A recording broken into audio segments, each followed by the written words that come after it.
오늘 말씀은 모든 말씀 한 절 한 절이 참 은혜가 되어지는 그러한 말씀입니다. 고린도후서 5장 말씀 자체가 참 유명한 말씀도 많고요. 우리에게 은혜가 되어지는 말씀이 너무나도 많습니다. 오늘 11절 말씀을 보게 되면요. 우리는 주의 두려우심을 알므로라는 그러한 말씀으로 시작하고 있습니다. 우리는 주의 두려우심을 알므로. 사도는 오늘 말씀을 시작할 때 주의 두려우심에 대하여서 말씀함으로써 시작합니다. 왜 주의 두려우심에 대하여서 말씀함으로 시작할까? 이게 앞에 말씀하고 연관이 되어 있기 때문입니다. 앞에 우리가 5장 말씀 처음에 보게 되면요. 우리의 그 소망이 무엇인지에 대해서 말씀하죠. 우리의 인생이 이 세상에서 쓰러진다 할지라도 5장 1절 2절 말씀 1절 2절 말씀 보게 되면 이렇게 말씀하지 않습니까? 우리 같이 한번 읽어볼까요?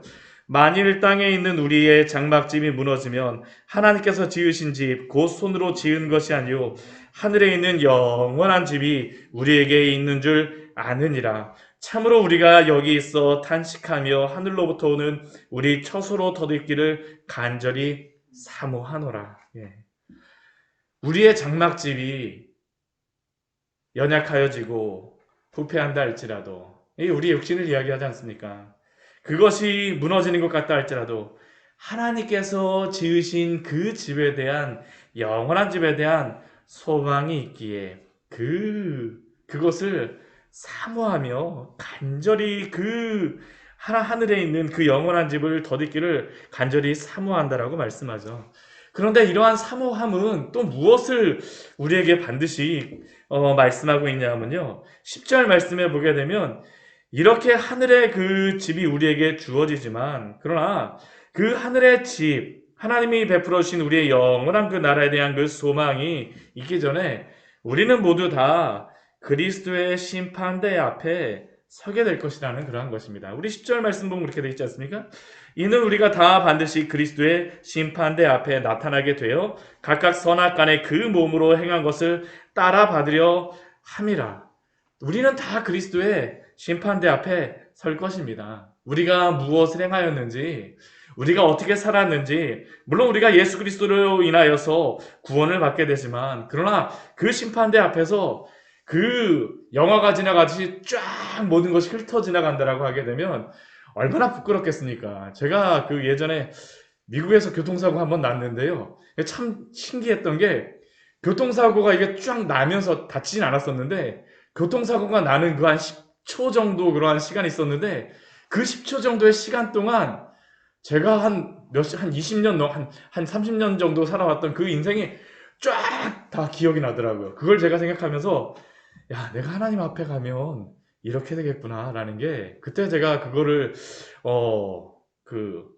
제가 경험하면서 하나님 앞에 이런 것이구나라는 것을 생각하게 되었습니다. 이게 오늘 말씀이 바로 그 10절 말씀이 바로 그것이죠. 그리스도의 심판대 앞에서 다 나타날 것이다라는 것이죠. 숨길 수가 없습니다. 숨길 수가 없죠. 그러니까 구원받은 성도라 할지라도 이 땅에 살아갈 때 우리의 마음이 어떻겠습니까? 두려우심을 알므로 주의 두려우심을 알므로 살아가죠. 오늘 11절 말씀과 같이 우리는 주의 두려우심을 알므로 이것을 구약에서는 하나님을 경외함으로 살아간다라고 말씀합니다. 하나님을 경외함으로 살아가요. 우리가 그 신앙적으로 살아갈 때 두려움에 대하여서 이건 별로 좋지 않다라고 생각할 수가 있지만 그러나 경건한 두려움은 반드시 필요하지 않습니까? 왜냐하면 우리가 경건한 두려움이 없다면 이게 흡사 무엇과 같냐면요. 이 비행기에서 그 훈련을 받는 군인들이 이렇게 낙하산을 가지고선 뛰어내려야 되는데 이게 두렵지 않게 되면 어떻겠습니까? 그냥 뭐 낙하산 없이도 뛰어내리겠다라는 그러한 일들도 벌어질 수 있는 것이죠. 주님의 그러한 두려우심을 알기 때문에 하나님이 우리의 모든 것들을 다 아시고 우리의 삶의 그러한 모든 동기와 행위를 다 보실 것이기 때문에 여호와를 경외하며 경건한 두려움으로 살아가라고 말씀하시는 것입니다. 그리고 이렇게 살아가는 우리의 그러한 삶은 우리가 거룩한 삶을 살도록 우리가 죄와 악을 피하도록 우리에게 도와주지 않습니까? 우리가 잠언 말씀에서 이 말씀을 계속 말씀하죠. 여호와를 경외하는 것이 지식의 근본이거늘 여호와를 경외하는 자에게는 견고한 의뢰가 있나니 그 자녀에게 피난처가 있으리라. 여호와를 경외하는 것은 생명의 샘이니 사망의 그물에서 벗어나게 하느니라. 이런 하나님을 향한 경건한 두려움은 또한 반대로 세상의 핍박과 고난 속에서도 오히려 압도되지 않는 용기를 줍니다. 이게 참 희한하죠. 하나님 앞에서 우리가 정직하게 살아가게 되면요, 세상이 두렵지 않습니다. 세상이 두렵지 않아요. 이게 12절 말씀에서 그래서 사도는 이렇게 말합니다. 우리가 다시 너희에게 자천하는 것이 아니요. 이 자천을, 사도가 자신을 다시 한번 추천서를 쓰면서 만약 자천한다면 그 이유가 무엇이겠습니까? 고린도 성도들이 내가 이렇게 추천서를 가져간다면 잘 도와주겠지. 이렇게 한다면 나를 이해해 주겠지. 그러나 하나님을 두려워하고 하나님 앞에서 정직하며 그 앞에서 죄와 악을 피하며 경외함으로 거룩하게 살아가는 사람들은 어떨까요? 세상의 그러한 질서와 그러한 것들을 두려워하거나 압도되지 않는다라는 것이죠. 그러나 고린도 교회에 있었던 거짓 그러한 선생들은 어떻습니까? 이 12절 뒤에 말씀해 보게 되면요, 그들은 외모로 자랑하는 자들이었습니다. 사도 바울에 대하여서도 저 사람은 추천서가 없는 사람이고 저 사람은 뭐 한 사람이고, 또 고린도 교회 성도들도 사도 바울을 보면서 우리 이제 뭐 11장 말씀에 보면 알겠지만 그 말에 힘이 없고 뭐 말이 유창하지 않은 것에 대하여서 말을 하였었죠. 그러나 사도는 그러한 것에 대해서 많이 왔다 갔다 하지 않습니다. 왜요? 하나님을 두려워하는 가운데에 자신이 무엇을 행해야 될지를 알고 있기 때문입니다. 13절 말씀에 또 그는 이렇게 말씀하죠. 그 우리가 만일 미쳤어도 하나님을 위한 것이요 정신이 온전하여도 너희를 위한 것이니. 세상의 그러한 것들에 따라서 왔다 갔다 하는 것이 아니라, 세상이 이해를 해주지 못한다 할지라도 세상이 사도 바울에 대하여서 미쳤다라고도 이야기하죠. 심지어 예수님께 대하여서도 그렇게 말하지 않았습니까? 예수님이 복음을 전하고 갈릴리에서 그렇게 한참 사역에 애쓰실 때에 예수님의 가족들이 와갖고 무엇이라고 그 예수님의 친족들이 와서 예수님을 붙들러 오지 않습니까? 그 이유가 무엇입니까? 그가 미쳤다 하밀러라. 우리 사도행전 26장 말씀에서도요, 베스도가 사도 바울을 향하여서 막 베스도에게 그 복음을 전하자 베스도가 말하는 것이 무엇입니까? 너의 많은 지식이 너를 미치게 한다라고 이야기하죠. 그러나 사도는 무엇이라고 하니까 만일 묻혔어도 무엇 때문입니까? 하나님을 위하여고 정신이 온전하여도 너희를 위한 것이니. 세상 사람들의 판단과 그러한 것들에 상관없이 오직 하나님의 영광과 고린도 교인들의 유익을 위하여서 하나님 앞에 사역하고 있는 것이죠. 사역하고 있습니다.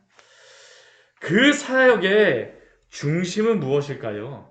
그리스도의 복음입니다. 그리스도의 복음이에요. 우리 14절 말씀 같이 한번 읽어보도록 하겠습니다. 그리스도의 사랑이 우리를 강권하시는도다. 우리가 생각하건대 한 사람이 모든 사람을 대신하여 죽었은즉 모든 사람이 죽은 것이라. 그리스도의 사랑이 날마다 사도 바울을 강권합니다. 이게 참 너무 은혜롭지 않습니까? 저 이렇게 사역을 했으면 좋겠다는 마음이 항상 있습니다. 그래서 카톡에 이게 한동안 이게 항상 있었거든요. 그리스도의 사랑이 우리를 강권하시는도다. 그리스도의 사랑 때문에, 그리스도의 사랑 때문에, 그 복음 때문에 바로 움직이는 겁니다. 이 강권한다라는 게요, 단단히 붙들려 있다라는 겁니다. 그리스도께 단단히 붙잡혀 있기 때문에요. 그 사랑 때문에 움직이는 겁니다. 움직이는 것이에요. 삶이 완전히 변하죠. 그리스도의 사랑, 그 복음의 핵심. 그 뒤에 보게 되면 그 복음의 핵심이 무엇입니까? 한 사람이 모든 사람을 대신하여 죽었은즉. 예수 그리스도가 바로 그 사도 바울을 통하여 죽으셨다는 것을 그가 분명히 알죠. 그리스도가 죽으셨기 때문에, 속죄제물이 되셨기 때문에 그가 이 일을 감당할 수 있는 것입니다. 그리스도의 사랑을 알기 때문에, 그 은혜 때문에 그 사도 바울이 자신에게 주어진 이 사명에 대하여서 열심히 애쓰는 겁니다. 강권하시죠. 그런데 그리스도가 한 사람이 모든 사람을 대신하여 죽게 되면 이 구원받는 성도에게 일어나는 것이 무엇입니까? 우리 그 14절 뒤에 보게 되면 모든 사람이 죽은 것이라. 그리스도와 함께 죽게 되어집니다. 우리가 구원받았다는 게 바로 그것 아닙니까? 옛사람은 그리스도와 함께 죽는 것이죠. 근데 죽는 것으로서만 끝나지 않습니다. 우리 15절 말씀 보게 되면 이렇게 말씀합니다. 그가 모든 사람을 대신하여 죽으심은 살아있는 자들로 하여금 다시는 그들 자신을 위하여 살지 않고 오직 그들을 대신하여 죽었다가 다시 살아나신 이를 위하여 살게 하려 함이라. 모든 사람을 위하여 대신하여 죽으셨는데 그 예수 그리스도께서 어떻게 되셨습니까? 부활하셨어요. 그리스도와 함께 살아있는 자들로 되어진 것이죠. 부활하게 되는 겁니다. 그러면 이제 삶이 변합니다. 그 삶이 변하는 것이 무엇입니까? 이제는 더 이상 나를 위하여 사는 것이 아니라 옛사람은 십자가에 못 박혀서 죽게 되어지지만 이제는 누구를 위하여 사는 것입니까? 그리스도를 위하여서 살게 하려 하심이라. 이게 바로 그리스도의 그러한 사랑이 강건하시는 삶이고 이것을 위하여서 그리스도가 우리를 위하여 죽으셨음을 성도는 알지 않습니까? 갈라디아서 2장 20절 말씀이 사실 이 말씀을 또 동일하게 한 말씀 아닙니까? 우리가 잘 알고 있죠. 내가 그리스도와 함께 십자가에 못 박혔나니 그런즉 이제는 내가 사는 것이 아니요 오직 내 안에 그리스도께서 사시는 것이라. 이제 내가 육체 가운데 사는 것은 나를 사랑하사 나를 위하여 자기 자신을 버리신 하나님의 아들을 믿는 믿음 안에서 사는 것이라. 이게 바로 오늘 말씀이지 않습니까? 내가 그리스도와 함께 못 박혔나니 그리스도와 함께 같이 죽고 나서 그 다음에 어떻습니까? 내가 이제 사는 것은 나를 위하여 나를 사랑하사 자신을 버리신 하나님의 아들을 믿는 믿음 안에서 사는 것이라. 그것을 위하여서 살게 하신 것입니다. 오늘도 그렇게 살아가는 그 은혜가 있기를 소원합니다. 정말 이게 너무나도 너무나도 감사하지 않습니까? 우리가 하나 그리스도를 위하여 살 수가 없는 자들인데 이제는 그리스도를 위하여서 살게 하여 주신 것이죠. 사도가 바로 이 고백을 하고 있는 겁니다. 정말 이 고백이죠. 이 그리스도의 사랑이 그를 날마다 강건하십니다. 그가 그렇게 될 수밖에 없었던 것이 무엇이냐면 예수님이 누구신가를 알았죠. 우리 16절 말씀을 보게 되면요. 그러므로 우리가 이제부터는 어떤 사람도 육신을 따라 알지 아니하노라. 비록 우리가 그리스도도 육신을 따라 알았으나 이제부터는 그같이 알지 아니한다라고 말합니다. 예전에는 핍박하러 다니는 사람 아니었습니까? 예수님 믿는 사람이라 하려면 어디든지 다녔었죠. 핍박하기 위해서. 스데반 집사님을 돌로 쳐 죽이는 곳에 그 옆에 서 있었고요. 또한 예루살렘의 성도들을 핍박할 때도 어떻습니까? 제일 앞장서서 했습니다. 그런데 왜 그랬습니까? 그리스도가 누구신지 몰랐어요. 그리스도가 누구인지는 알았습니다. 누구로 알았을까요? 그리스도를 육신으로 알았습니다. 육신을 따라 알았으나 그가 알았던 그리스도에 대한 지식은 유대교에 대한 이단이었었죠. 이단의 우두머리였습니다. 그리고 그 그리스도는 예수님의 그러한 하나님의 저주를 받아서 십자가에 못 박혀 죽은 사람이었습니다. 이게 바로 사도가 그리스도를 육신으로 알았던 지식입니다. 그런데 그가 변하게 되어진 것이 무엇입니까? 다메섹 도상을 가면서 환상 가운데에 예수님이 나타나시죠. 그리고 그는 그 환상 가운데 그 분명한 그 환상 가운데에 그 빛 가운데에 예수님의 그 음성을 들었습니다. 그 음성이 무엇입니까? 우리 사도행전 우리 말씀 같이 한번 보도록 할까요? 사도행전 우리 9장 말씀입니다. 사도행전 9장. 예수님께서 직접 나타나셔서 이 빛을 주변의 사람들도 다 보았었죠. 이 소리도 큰 소리를 들었다라고 하는데, 근데 사도 바울은 예수님이 분명히 하시는 말씀을 들었습니다. 분명히 하시는 말씀을 들었습니다. 우리 4절과 우리 5절 말씀 같이 한번 읽어보겠습니다. 사도행전 9장 4절 5절 말씀입니다. 같이 읽겠습니다. 땅에 엎드러져 들음에 소리가 있어 이르되 사울아 사울아 내가 어찌하여 나를 박해하느냐 하시거늘 대답하되 주여 누구시니까? 이르시되 나는 내가 박해하는 예수라. 그는 예수님이 십자가에 못 박혀 죽은 나무에 달린 저주받은 자로 알았었는데 예수님의 음성을 들었습니다. 그것은 무엇일까요? 예수님이 부활하셨다는 것이죠. 저주받은 자가 아니라는 것입니다. 부활하신 분, 그 분이 누구시라는 것을 사도 바울이 알게 된 것입니까? 저주받아 죽은 사람이 아니라 바로 나의 죄를 위하여 죽으신 그리스도라는 것이죠. 그게 바로 오늘 말씀의 앞에 고백 아닙니까? 그리스도의 사랑이 우리를, 나를 강권하시는도다. 나와 함께 나를 위하여서 죽으신 예수 그리스도, 나와 함께 사신 그리스도, 이제는 그리스도를 위하여 살라라고 말씀하시죠. 완전히 새로워졌습니다. 그래서 17절 말씀에 사도 바울의 고백이 무엇입니까? 우리 5장 17절 말씀, 고린도후서 5장 17절 말씀, 너무나도 우리가 잘 아는 말씀이죠. 그런즉 누구든지 그리스도 안에 있으면 새로운 피조물이라. 이전 것은 지나갔으니 보라 새 것이 되었도다. 완전히 새로운 사람이 되어진 것입니다. 완전히 새로운 피조물이 되어진 것이죠. 그리스도가 어떠한 분인지를 알고 성령께서 깨닫게 하시니까 완전히 새로운 피조물이 되었습니다. 이젠 더 이상 나를 위하여 살지 않습니다. 이제는 세상의 질서가 사도 바울을 움직이려 하지는 않습니다. 오직 그리스도를 주인으로 모시며 그리스도만을 모시며 사는 존재가 되어진 것이죠.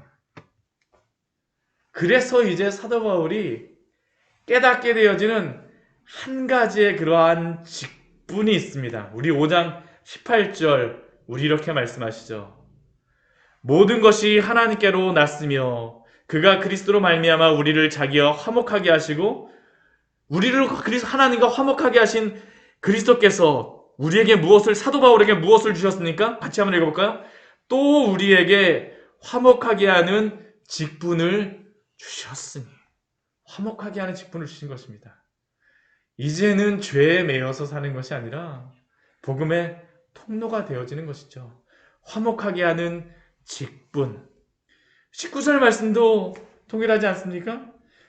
하나님께서 그리스도 안에 계시사 세상을 자기와 화목하게 하시고, 또 뒤에 말씀에 보게 되면요, 화목하게 하는 말씀을 우리에게 부탁하셨습니다. 화목하게 하는 직분을, 그것이 화목하게 하는 말씀을 부탁하신 것이라는 것이죠. 그것을 20절 말씀에서는 무엇이라고 고백합니까? 그리스도를 대신하여 사신이 되어 그리스도의 사신 대사가 된 것입니다. 하나님의 대사가 된 것이죠. 그리스도의 대사가 되어진 것입니다. 대사가 되어진 것입니다. 그래서 고린도 교회 성도들에게 무엇이라고 권면합니까?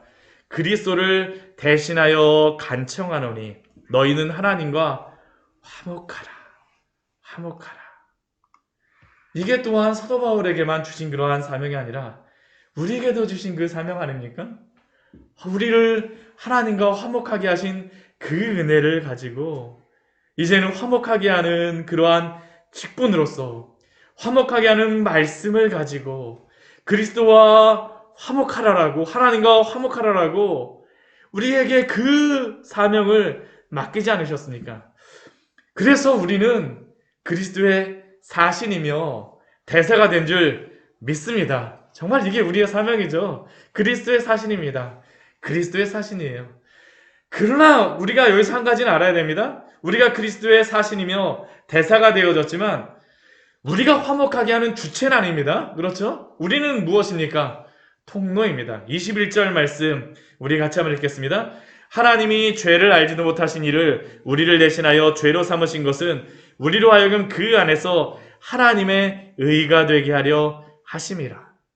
사도 바울은 자기가 그리스도의 대신 화목하게 하는 그러한 자가 직분을 받았다라고 이야기하지만, 그러나 그렇게 될 수 있었던 근본적인 이유는 하나님이 죄를 알지도 못하신 우리 주 예수 그리스도에게 우리를 대신하여 죄로 삼으셨기 때문에, 예수 그리스도가 죄가 되시고 우리는 하나님이 보시기에 무엇이 된 것입니까? 그 안에서, 그리스도 안에서죠.